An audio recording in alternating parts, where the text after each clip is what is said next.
नमस्कार। अगर आप ये सोच रहे हैं कि मोदी जी के प्रधानमंत्री बनने का इंतजार सिर्फ भारत में हो रहा था, तो आप गलत हो सकते हैं, क्योंकि मोदी जी को प्रधानमंत्री बनाने के लिए लगातार कोशिशें भारत और भारत से बाहर रह रहे एनआरआईज ने भी लगातार की हैं। और इसी के अंदर एक बड़ा संस्थान जो काम कर रहा था, उसका नाम है ओवरसीज फ्रेंड्स ऑफ बीजेपी। और आज स्कॉटलैंड के प्रमुख आशीष जी हमारे साथ मौजूद हैं। नमस्कार। नमस्कार आशीष जी। नमस्कार। आशीष जी, आपसे सबसे पहला सवाल, आप विदेशी नागरिकता है आपके पास, आप स्कॉटलैंड से हैं भारत के, भारत छोड़ दिया है, विदेशी नागरिकता ले ली है, लेकिन फिर भी लगाव भारत से इतना ज्यादा कि मोदी जी को जिताने के लिए आप लोग लगातार कोशिश करते रहे और अभी भी उनके साथ आगे बढ़ने के लिए आप भारत आए हुए हैं। हाँ, वेरी गुड क्वेश्चन। बेसिकली ऐसा है कि आपको मालूम है कि हमें आज़ादी हुए बहुत साल हो गए, लेकिन फिर भी आज हमें हमारे कई लोगों को नौकरी करने के लिए दुबई और अमेरिका, लंदन सब जगह जाना पड़ता है। और आपने देखा होगा कि बहुत सारे स्टूडेंट्स भी पढ़ने जाते हैं। तो ये सारी अपॉर्चुनिटी कांग्रेस ने नहीं दी थी। कांग्रेस रोज़गार पैदा नहीं कर पाया था और ऐसे ऐसे बहुत सारे कारण रहे जिनके कारण लोगों को शायद विदेशों की ओर जाना पड़ा। एक ही बात लोगों की थी कि कब ऐसा हिंदुस्तान बनेगा, कब ऐसा भारत बनेगा, कब भारत में ऐसा एक प्रधानमंत्री आएगा जब हमारी इज्जत होगी, हमारे प्रधानमंत्री का नाम पूरे दुनिया में दम से लिया जाएगा। तो आज वो दिन आ गया है कि हमारे प्रधानमंत्री जी नरेंद्र मोदी, जिनके कारण पूरा वर्ल्ड में इंडिया फेमस है, पूरा विश्व गुरु बनने भारत जा रहा है और हमारे प्रधानमंत्री जी का नाम पूरे वर्ल्ड में बड़े आदर से और बड़े सम्मान से लिया जाता है। इस चीज़ में मैं एक चीज़ और जोड़ना चाहूँगा, क्योंकि अभी पिछले चुनाव के दौरान हाल ही में कांग्रेस कह लें या महागठबंधन कह लें या बहुत से लोगों ने विदेशों में भारत की छवि को लेकर बहुत सी गलत चीज़ें फैलाने की कोशिश की। तो आप स्वयं विदेश से हैं, ब्रिटेन में और पूरे यूरोपियन कंट्रीज़ में आप लगातार ट्रैवल करते रहते हैं, आपका वहाँ कारोबार भी है और भाजपा के साथ आप जुड़े भी हुए हैं। तो आप भारतीय होने के नाते जब आप विदेशों में दूसरी जगहों पर, तीसरी जगहों पर पहले लोगों से जो मुलाकात करते थे और अब जो लोगों से मुलाकात होती है, तो अब उनका रिएक्शन भारत को लेकर, भारत की विकास को लेकर क्या रिएक्शन रहता है? सबसे पहले बात तो ये बताऊंगा कि जब 2001-2004 में जब लंदन या अमेरिका या कहीं कनाडा वगैरह जाते थे, तो हम कहते थे कि I am from India, I am from Gujarat. So लोग ऐसे ओके, लेकिन अब हम बोलते हैं कि I am from India. So mister Narendra Modi, your prime minister, very good, we are like. So सभी लोगों को जैसे अब इंडिया जैसे नाम देते ही सब लोग नरेंद्र मोदी जैसे नाम बोलते हैं।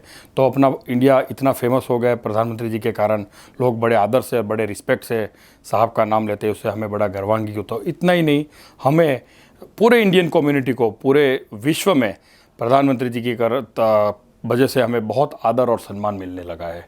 ये मैं बिल्कुल महसूस कर रहा हूँ। तो देखिए, इनका आशीष जी का कहना है कि मोदी जी के काम करने के तरीके और लगातार पूरे विश्व के अंदर अपने भ्रमण और दूसरी चीज़ों को लेकर जो सवाल विपक्ष पिछले 5 साल तक उठाता रहा, वो बिल्कुल गलत था। हकीकत ये है कि भारत का व्यक्ति जब विदेशों में दूसरी जगहों से, दूसरे लोगों से जाकर मुलाकात करता है, तो उसे मोदी जी के नाम पर उसको वहां पर एक अलग सम्मान दिया जाता है। हाँ, आपकी कंट्री बहुत काम कर रही है, जबकि पहले ऐसा कुछ नहीं था। यस। आपने अभी बातचीत में जिक्र लिया कि आप गुजरात में हैं। आप अपने बारे में थोड़ा सा बताएंगे कि आप किस तरह से आप आगे बढ़ने के बाद भारत से बढ़कर आप यूरोपियन यूनियन में चले गए, किंतु रहे फिर भी भारतीय और कट्टर भारतीय। देखिए, ऐसा है कि मैं गुजरात जो प्रदेश है वहाँ से आता हूँ। गुजरात प्रदेश में एक नारायणपुरा, नवरंगपुरा और वस्त्रापुर विस्तार जो है, मैं वहाँ पला बड़ा। जो कॉन्स्टिट्यूंसी अभी जो नारायणपुरा कॉन्स्टिट्यूंसी है अमित शाह जी की, और जो वस्त्रापुर मतलब हमारी सरखेज कॉन्स्टिट्यूंसी थी, जहाँ पर मैं करीबन मेरे शादी के बाद 5-10 साल वहाँ रहा।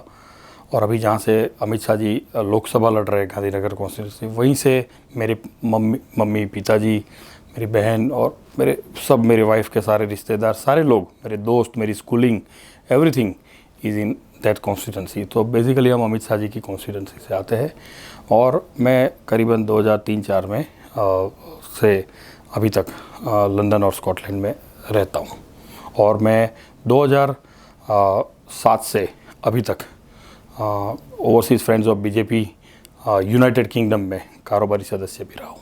तो नॉर्मली क्या होता है कि आदमी जब अपने बिजनेसेस में लग जाता है, अपने कामों में लग जाता है, तो वो पार्टी और देश इन सब के लिए ध्यान नहीं देना लगता है। तो आपके साथ जीवन में ऐसा क्या हुआ कि आपको लगा कि नहीं, मुझे अपने काम में ध्यान देने के साथ साथ अपने देश की सेवा करने के लिए कुछ ना कुछ ज़रूर करना है, और कुछ ऐसी ही सोच आपकी डेवलप हुई होगी। तो ये सब चेंज आप में कैसे आया थोड़ा सा? 88-90s में मैं वहाँ हमारे गुजरात में उस टाइम में 12th और कॉलेज में पढ़ता था। उस टाइम क्या था कि सारी हमारी बीजेपी 88 से गुजरात में धीरे धीरे 2 सीट से लेके हम आगे बढ़ रहे थे और फिर हमने वाजपेयी जी की सरकार भी दी। उसके बाद हमने ये दूसरी टर्म साहब की कर रहे हैं। तो Gujarat is a laboratory of Bharatiya Janata party. Bharatiya Janata party के सारे जितने भी प्रयोग है वो गुजरात से हमेशा आए और बहुत सारी बातें गुजरात से जुड़ी रही। और आज भी अमित शाह जी, नरेंद्र भाई मोदी और स्मृति ईरानी जी हमारे यहाँ से राज्यसभा से सांसद है, अरुण जेटली जी हमारे यहाँ से राज्यसभा से सांसद है। तो बहुत सारे लीडर हमने गुजरात से भेजे। तो कई बार इन लोगों से मिलने का, उनके विचारधारा पर समझने का और सारी बातों का हमारे माइंड पर बड़ा असर रहा। और उसी का फल था कि जब ये लोग इतना देश के लिए कर रहे हैं तो हम विदेश में बैठ के कुछ ना कुछ तो करें। बस यही सोच के कारण हमेशा बीजेपी से जुड़ते रहे। बीजेपी ही क्यों? क्योंकि भारतीय जनता पार्टी एक ऐसी जगह थी कि जहाँ पर परिवारवाद नहीं था, जहाँ एक अमित शाह जी जो है संघवी स्कूल जो है उसके बूथ से लेके नेशनल प्रेसिडेंट बने, आज राज्यसभा से एमपी और लोकसभा से आज गांधीनगर से एमपी भी बने। ये सिर्फ भारतीय जनता पार्टी में हो सकता है। एक प्रधानमंत्री आज तक कभी कोई चाय बेचने वाले या एक सामान्य परिवार से कोई प्रधानमंत्री बनते मैंने तो नहीं देखा इस भारत में। तो ये सिर्फ हमारी पार्टी में ही ऐसा शक्य है। तो यहाँ सभी लोग, सभी जाति के लोग और सबका साथ, सबका विकास और सब में विश्वास, ये सारी बातें यहाँ पर इसका पूरा समन्वय हमेशा से देखते रहे और इसी बात का हमें गर्व है। आपसे एक खास सवाल वो है कि आप विदेश में हैं लेकिन देश से, जड़ों से जुड़े हुए हैं।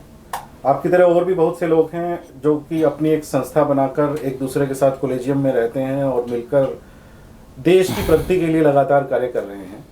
तो ओवरसीज फ्रेंड्स ऑफ बीजेपी, ये जो संस्था है जिसके आप प्रेसिडेंट भी रहे, अब कार्यकारी अध्यक्ष भी रहे, कन्वीनर भी रहे ब्रिटेन में, तो ये संस्था अपने आप में काम क्या क्या करती है, किस तरह से ये ऑपरेट करती है और कैसे हेल्प करती है? ये 1986 में अटल बिहारी वाजपेयी जी जो थे, इन्होंने लंदन में आके कुछ विदेश में रहने वाले भारतीय जो फॉरेन नेशनल्स है और जिनका पासपोर्ट लंदन का है या अमेरिका का है, वो लोग भी भारतीय जनता पार्टी के साथ जुड़ना चाहते थे।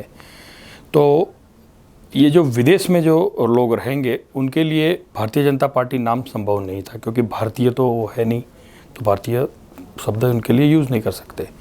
तो ये उनके लिए था ओवरसीज़ फ्रेंड्स, मतलब भारतीय जनता पार्टी की विचारधारा को मानने वाले ओवरसीज़ फ्रेंड्स जो है, और वो शब्द से OF बीजेपी का वहाँ शुरुआत धीरे धीरे हुई थी। और फिर उसके बाद पहले तो धीरे धीरे स्टार्ट 86 में जैसे हुआ, उसके बाद अटल बिहारी वाजपेयी की गवर्नमेंट बनी। तब उन्होंने खुद वाजपेयी जी, अडवाणी जी, बहुत सारे लोग हमारे लंदन आने शुरू हुए। अपने उस टाइम नरेंद्र भाई मोदी भी 2006 में लंदन आए थे।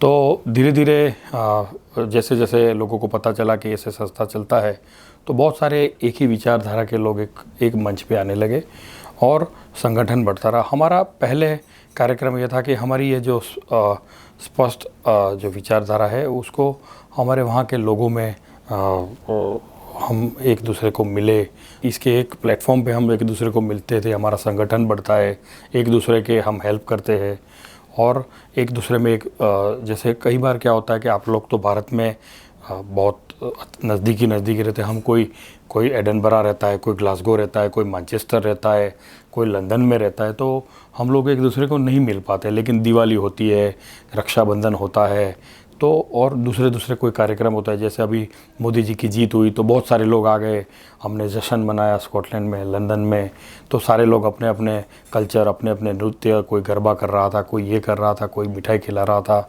कोई धन्यवाद दे रहा था, तो ये सब मिलने का एक प्लेटफॉर्म बनने लगा।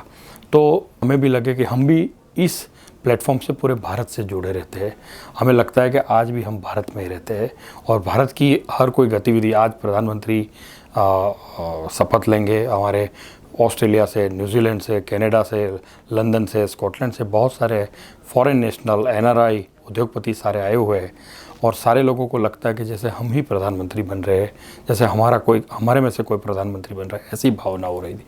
अभी तक और आगे सारे प्रधानमंत्री बन रहे थे तो हमको जैसे लगता था कि कोई इंडिया में प्रधानमंत्री बन रहा है। आज जब प्रधानमंत्री बन रहे हैं तो हमें लगता है कि हमारे देश का हम खुद प्रधानमंत्री बनने जा रहे हैं, ऐसा अनुभव और ऐसी प्रतीति हृदय में हो रही है। फिर भी दिल है हिंदुस्तानी, कुछ विदेश में रह रहे हैं लेकिन दिल हिंदुस्तान में है और मन हो भी क्यों ना, क्योंकि हमारा देश है ही इतना प्यारा। और आपसे एक सवाल और मैं पूछना चाहूँगा कि सभी लोग जैसे देश की जो जनता की बात करें, गरीब जनता की बात करें, उसको मोदी जी ने उनको तरह तरह के बेनिफिट्स दिए, खासतौर पे हेल्थ और एजुकेशन के सेक्टर में।